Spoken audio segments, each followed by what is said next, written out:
요한복음 4장 19절부터 30절 말씀입니다.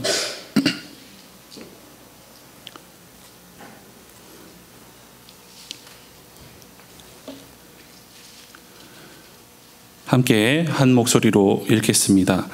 여자가 이르되 주여 내가 보니 선지자로소이다. 우리 조상들은 이 산에서 예배하였는데 당신들의 말은 예배할 곳이 예루살렘에 있다 하더이다. 예수께서 이르시되 여자여 내 말을 믿으라. 이 산에서도 말고 예루살렘에서도 말고 너희가 아버지께 예배할 때가 이르리라. 너희는 알지 못하는 것을 예배하고 우리는 아는 것을 예배하노니 이는 구원이 유대인에게서 남이라. 아버지께 참되게 예배하는 자들은 영과 진리로 예배할 때가 오나니 곧 이때라. 아버지께서는 자기에게 이렇게 예배하는 자들을 찾으시니라. 하나님은 영이시니 예배하는 자가 영과 진리로 예배할지니라. 여자가 이르되 메시아 곧 그리스도라 하는 이가 오실 줄을 내가 아노니 그가 오시면 모든 것을 우리에게 알려주시리이다. 예수께서 이르시되 내게 말하는 내가 그라 하시니라. 이때에 제자들이 돌아와서 예수께서 여자와 말씀하시는 것을 이상히 여겼으나 무엇을 구하시나이까 어찌하여 그와 말씀하시나이까 묻는 자가 없더라. 여자가 물동이를 버려두고 동네로 들어가서 사람들에게 이르되 내가 행한 모든 일을 내게 말한 사람을 와서 보라. 이는 그리스도가 아니냐 하니 그들이 동네에서 나와 예수께로 오더라. 아멘. 말씀에 들어가기 앞서서 제 머리에 무슨 일이 일어났는지를 말씀을 들어야지, 안 그러면 예배 시간 내내 어쩌다가 저렇게 되셨을까 말씀에 집중을 못 하실 것 같아가지고요. 제가 무슨 늦게 사춘기가 와서 반항을 하는 것도 아니고 집에서 이제 머리를 잘라볼까 하고 저걸 주문을 했습니다. 클리퍼를 주문해가지고 집사람한테 이제 잘라달라고 하는데 이제 집사람이 이제 조심스러우니까 조금씩 자르는데 제가 성격이 급해가지고 그거를 보다 못하고 아유 줘봐요 한 다음에 윙 해버렸습니다. 그래서 이렇게 됐습니다. 아내 말을 잘 들어야 되는데 안 들어서 이렇게 됐습니다. 다음엔 아내 말 잘 들어가지고 좀 더 이쁘게 잘라서 오겠습니다. 궁금증은 해결됐으리라고 보고요. 본문 말씀으로 들어가도록 하겠습니다. 자, 우리 한국 사람들이 옛날부터 학구열이 매우 높았습니다. 그래서 책을 소중하게 여기고 한 글자라도 더 배우려고 하고 더 외우려고 하고 이렇게 학구열이 매우 높았습니다. 그런데 학구열이 높다는 것은 공부를 이렇게 열심히 한다는 말도 되지만 그러면 공부를 열심히 하고 나면 뭘 봅니까? 시험을 봅니다. 그러니까 시험에서 높은 점수를 받아서 내가 공부를 잘했다라는 것을 증명하려는 그런 욕구도 강하다는 뜻이 되겠습니다. 자, 그러면 시험에서 높은 점수를 받으려면 정답을 맞춰야 됩니다. 문제마다 정답을 딱딱딱 맞춰서 틀린 거를 줄여나가면은 이제 높은 점수가 나오게 됩니다. 그런데 이런 학구열, 높은 학구열이 때로는 독이 될 때가 있습니다. 초등학교, 요즘에는 심지어 유치원, 어린이집에서부터 대학을 졸업할 때까지 정답 맞히기만 20년을 연습을 합니다. 한국 사람들이. 그렇게 20년간 정답 맞히기만 배우고 정답 맞히기만 통다른 사람들은 딴 데 가서도 정답 맞히기만 합니다. 그래서 내가 생각한 정답이랑 다른 사람이 생각한 정답이랑 서로 안 맞으면은 피가 터지게 싸웁니다. 내가 보기에는 이게 오답인데 저 사람이 자꾸 정답이라고 말하면은 그때부터는 저 사람은 나의 적이 되어버립니다. 저도 좀 많이 부끄럽습니다만은 이런 실수를 과거에 좀 많이 저질렀습니다. 그러니까 목사님 아들로 태어나가지고 조금 배웠다고, 성경을 조금 많이 읽었다고, 성경을 읽으면 읽을수록 이제 머리에 신학적인 지식이 쌓여가지 않겠습니까? 여러분들도 설교를 듣다 보면 신학적인 지식이 쌓여갑니다. 그러다 보면 진리와 비진리, 정답과 오답, 이거에 대한 분별이 생겨나기 시작을 합니다. 그러면 이제 목사님들 설교를 들으면서 저건 아닌데, 저건 맞아. 저건 아닌데 하면서 갈라서 비판적으로 듣기 시작을 합니다. 그리고 또 성경을 잘못 이해하고 잘못 해석하는 사람들을 제가 보면은 그 어린 나이에 이제 참을 수가 없었습니다. 물론 지금도 제가 종종 온라인에서 예를 들면은 이제 무슬림이라든가 아니면은 좀 교회를 잘못 오해하는 사람들에 대해서 제가 성경 말씀 복음에 대해서 계속 이렇게 변증을 하고 있는데 과거에 저는 사람들을 사랑으로 살려내고 복음으로 세워내고 교회를 세워내고 이게 목표가 아니고 내가 맞았다는 걸 증명을 해야지만 속이 후련을 했던 사람이었습니다. 이게 아까 말씀드린 한국 교육에서 초등학교, 중학교, 고등학교에서 정답 맞히기 교육을 배속해서도 있겠지만은 제 개인적으로 이거를 이제 막 논리적으로 따지는 걸 또 좋아하는 성격도 한 몫을 했습니다. 그리고 또 나아가서 제가 이제 목사님의 자녀로서 교회 안팎의 모습들을 볼 때 가끔 보면 성경을 좀 잘못을 해석하거나 이단같이 그런 사람들이 얼마나 많은 사람들한테 피해를 주는지를 또 보면서 이래서는 안 돼. 이래서는 안 돼. 성경적인 진리가 얼마나 중요한데 이렇게 생각을 했었던 적이 있었습니다. 예수님 시대에도 이런 사람들이 있었습니다. 정답 맞히는 게 목숨보다 중요한 사람들 누구들이었습니까? 바리새파 그리고 또 한 부류가 있는데 사두개파였습니다. 이 둘이 만나가지고 하나님께서 주신 구약 말씀 그리고 율법의 참된 의미는 생각하지 않고 신학적으로 정답이 뭐냐 그것만 가지고 엄청나게 예수님을 공격하고 서로 싸우고 그랬습니다. 그러다 보니까 이런 재미난 일이 벌어졌는데요. 사도행전 23장 6절부터 11절 말씀 한번 보겠습니다. 화면에 띄워주시면 감사하겠습니다. 사도행전 23장 6절부터 11절 말씀입니다. 함께 읽겠습니다. 시작. 바울이 그중 일부는 사두개인이요 다른 일부는 바리새인인 줄 알고 공회에서 외쳐 이르되 여러분 형제들아 나는 바리새인이요 또 바리새인의 아들이라 죽은 자의 소망 곧 부활로 말미암아 내가 신문을 받노라. 그 말을 한즉 바리새인과 사두개인 사이에 다툼이 생겨 무리가 나누어지니 얘는 사두개인은 부활도 없고 큰 천사도 없고 영도 없다 하고 바리새인은 다 있다 함이라. 크게 떠들세 바리새인 편에서 몇 서기관이 일어나 다투어 이르되 우리가 이 사람을 보니 악한 것이 없도다. 혹 영이나 혹 천사가 그에게 말하였으면 어찌하겠느냐 하여 큰 분쟁이 생기니 천부장은 바울이 그들에게 찢길까 하여 군을 명하여 내려가 무리 가운데서 빼앗아 가지고 영내로 들어가라 하니라.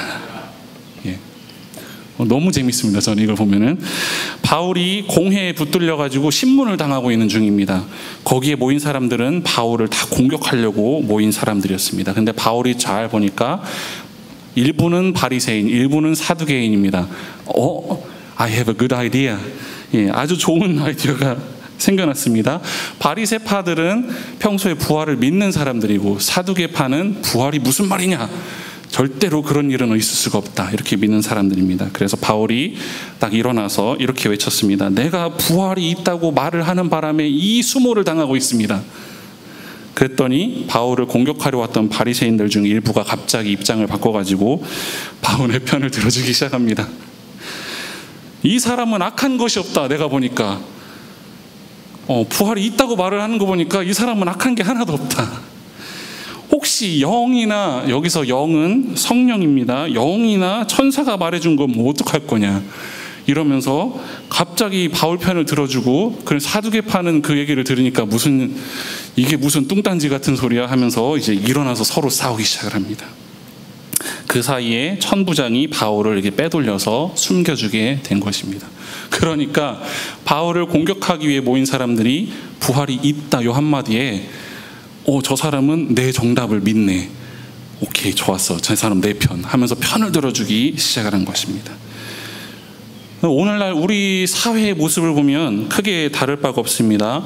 미국, 한국, 세계 어느 나라를 가든지 각자 마음속에 자기 정답이 있습니다. 그래가지고 바울을 공격하기에 모였던 사람들이 갑자기 확 돌아서가지고 오, 이 사람 착한 사람이야, 우리 편, 이렇게 하는 것처럼 저 사람이 어떤 정답을 가지고 있는지에 따라서 나랑 같은 편, 아니면 저는 적, 이렇게 갑자기 갈라지는 것입니다.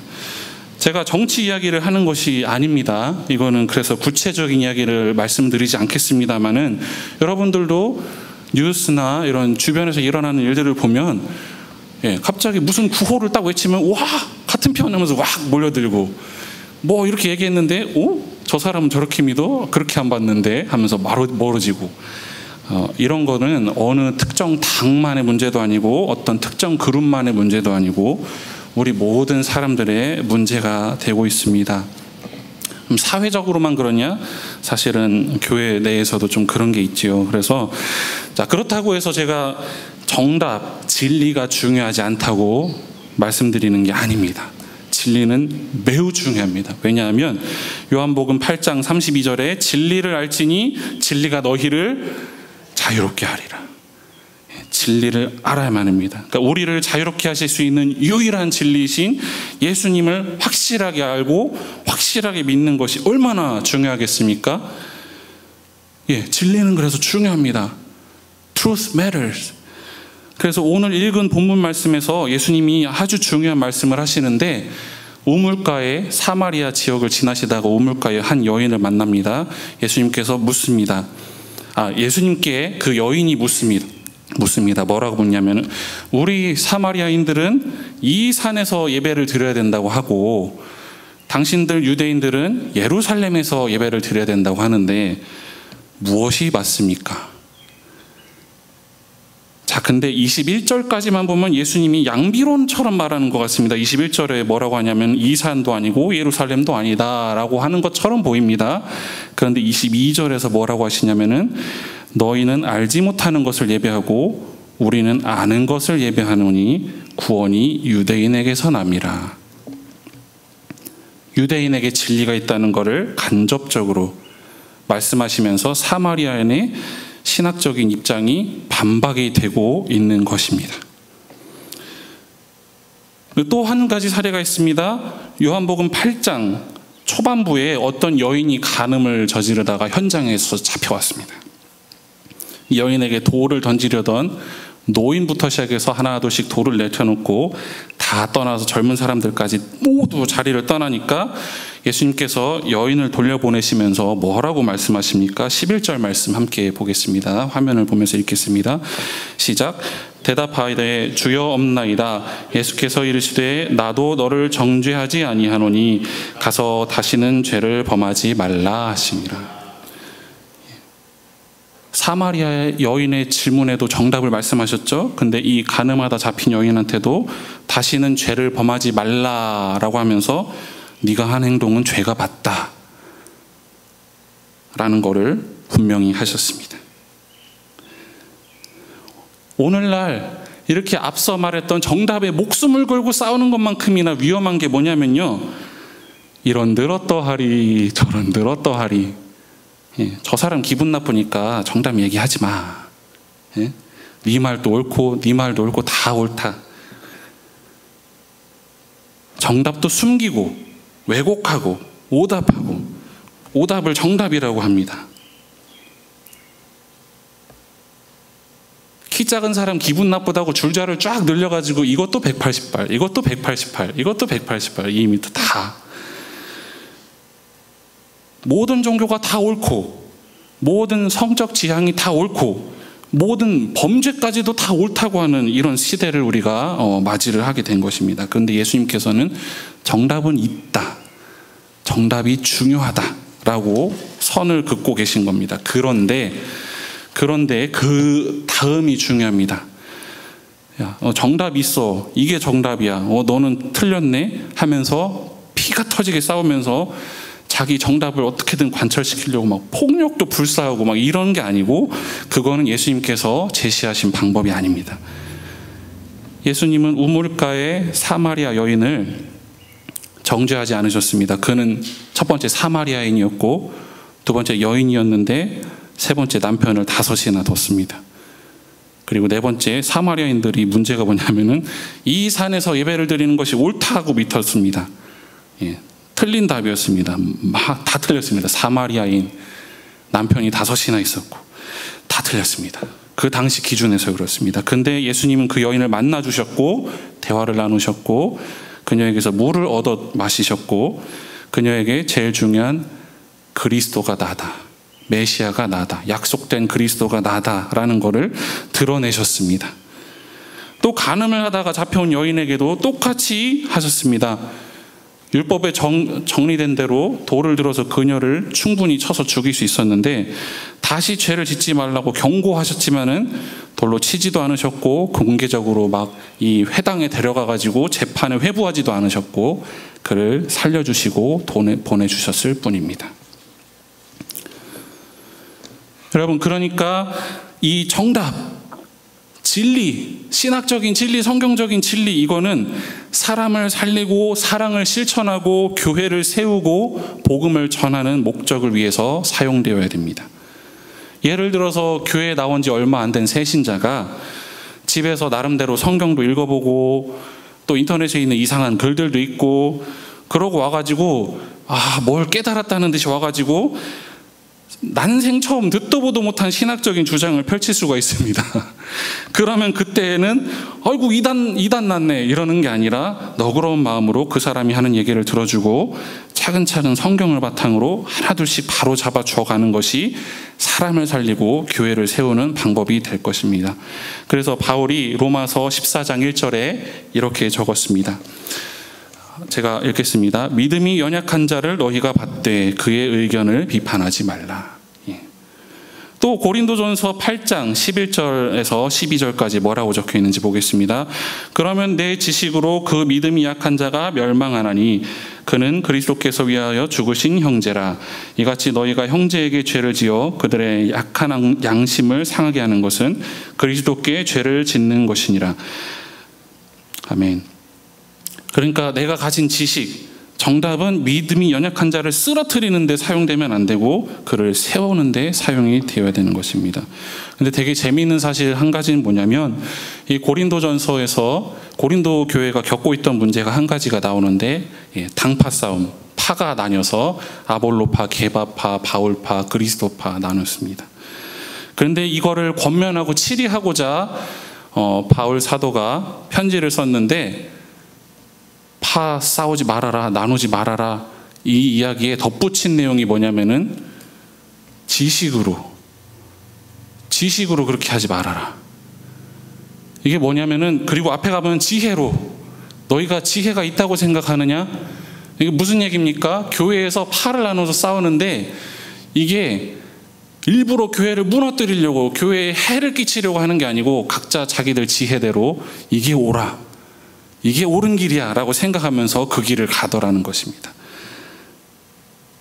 그러니까 우리가 교회 안에서든 교회 밖에서든 정답 하면서 이러다가 어느 순간 보면 교회가 무너져 있고 옆에 있는 믿음이 연약한 자들이 무너져 있고 쓰러져 있고 이럴 수가 있다는 것입니다.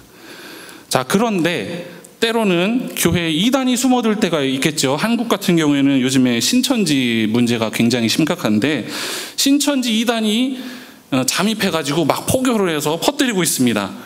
자, 근데 그 사람을 발견을 했습니다. 근데 그 사람한테 이렇게 하는 겁니다. 형제님, 제 신학적인 해석이 정답입니다. 신천지는 틀렸습니다. 그런데 주님의 이름으로 당신을 사랑합니다. 그러니까 우리 함께 신앙생활 같이 잘 해봅시다. 이러면 이게 되겠습니까? 안 됩니다. 이럴 때는 칼같이도 단호하게 맞서내는 것이 교회를 살리고 복음을 세우는 것일 것입니다. 그러니까 예수님의 제자들인 사도들은 거짓 교사들, 거짓 선지자들의 위험성을 항상 경고를 했습니다. 그를 멀리하라고 가르쳤습니다. 멀리해라. 니골라당의 행위를 미워하고 배척하라. 그렇게 초대교회들에게 편지를 보여서 경고를 했습니다. 그러니까 우리가 때로는 정답이 아닌 거를 받아줘야 될 때가 있습니다. 그런데 때로는 정답이 아닌 거를 밀어내야 될 때가 있습니다. 모두 뭐를 위해? 교회를 바로 세우고 사랑을 실천하고 복음을 바로잡기 위해서 그렇게 하는 것입니다. 마무리하겠습니다. 오늘 설교 제목이 정답보다 중요한 것이었습니다. 정답보다 중요한 것이 무엇입니까? 고린도전서 8장 1절 함께 읽겠습니다.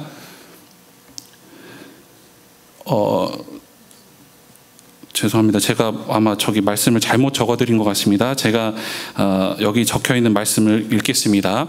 지식은 교만하게 하며 사랑은 덕을 세우나니. 예. 그러니까 나 정답 좀 알아 라고 교만했던 저의 모습이 잘못되었고, 그걸 가지고 교회를 세우고 사랑을 세우고 덕을 세우는 이렇게 사용을 해야 된다는 것입니다. 그러니까 우리는 뭐가 옳고 뭐가 그른가에 사로잡혀서 하나님을 사랑하고 이웃을 사랑하라는 계명의 참된 뜻을 망각했던 바리새인과 사두개인들처럼 되지 말아야겠습니다.